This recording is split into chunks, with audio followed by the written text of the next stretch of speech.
It was one of those slow, dragging Fridays during 7th period calculus.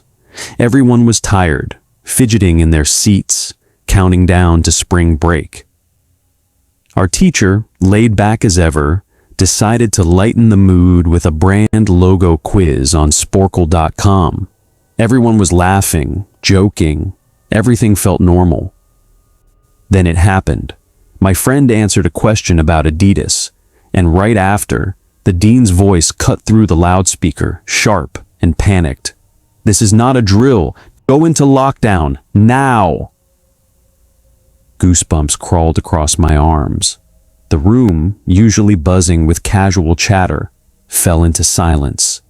Even our relaxed teacher seemed tense, flicking off the lights and ushering us to the back corner of the classroom.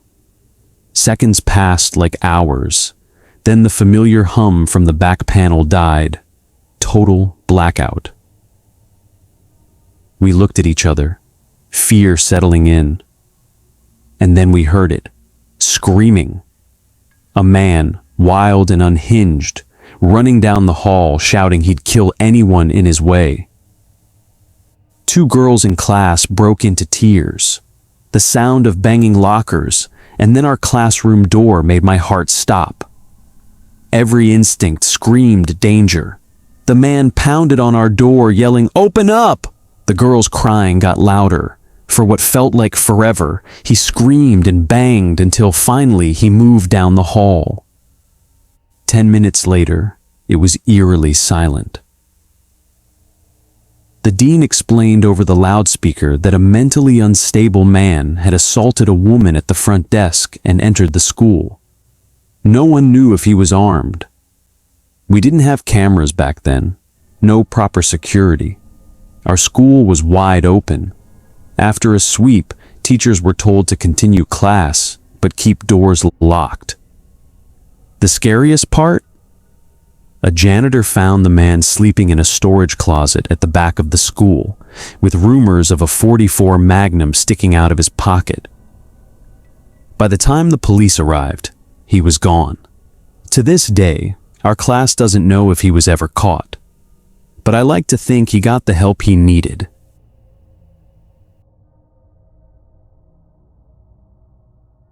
My school had 2 lunch periods, and the lockdown happened on a gloomy, rainy October day during first lunch. I was in the cafeteria line when 4 loud booms shook the campus. At first, I thought it was thunder, but the screams from students told me otherwise. Campus security rushed everyone into the multi-purpose room, forcing kids to drop their lunch trays and line up against the walls. The room was huge, and the back wall was glass. Security hurried to cover it with curtains, while adults stationed themselves at every exit. Everyone was tense, whispering and wondering what was going on. My friend Eric asked one of the adults, and came back with an explanation that sent chills down my spine. "There's a man outside, mentally unstable. He's barricaded himself near the houses in front of school. He's threatening to kill anyone who approaches. He's armed. He's dangerous." As it turned out, this man was also a registered sex offender. The thought of him lurking just outside, watching students, made the room feel suffocating. We were trapped there for nearly an hour, our curiosity mixed with sheer terror. 2 periods passed, and eventually, teachers escorted us back to classrooms one by one. Later, I learned from a friend that this same man had caused a scene the previous Halloween, cutting himself and writing threats in his own blood on his window. Back then, people had thought it was just a twisted Halloween prank, but after that day, it was clear. He was unstable, unpredictable, and dangerous. We were lucky he never came closer.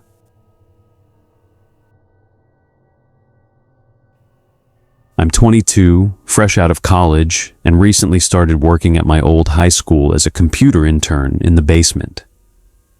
The office was small, but nice, with big desks, a flat-screen TV, fridges, and, Best of all, air conditioning.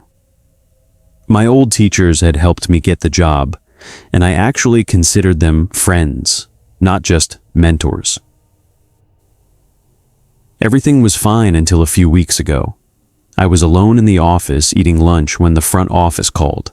Locked down, someone possibly armed is in the building. My first thought was disbelief, until I realized our basement didn't have a proper door, and the main basement door's lock barely worked. I turned off all the lights, hid, and started texting my coworkers upstairs, but got no response. 20 minutes passed in total silence. Then the basement door creaked. Footsteps approached my office. Panic shot through me. I dove under my desk, heart pounding. The footsteps stopped. Silence. My phone dinged. A message from Dave. "Dude, it's crazy. Some guy shot Mr. Buckley. Red shirt, red hat. Don't come upstairs." I froze. My stomach sank. Every nerve in my body screamed to run. But the man entered the office. He didn't turn on the lights, didn't speak. I whispered, asking who he was. He explained he was just trying to pick up his son when a teacher told him to hide.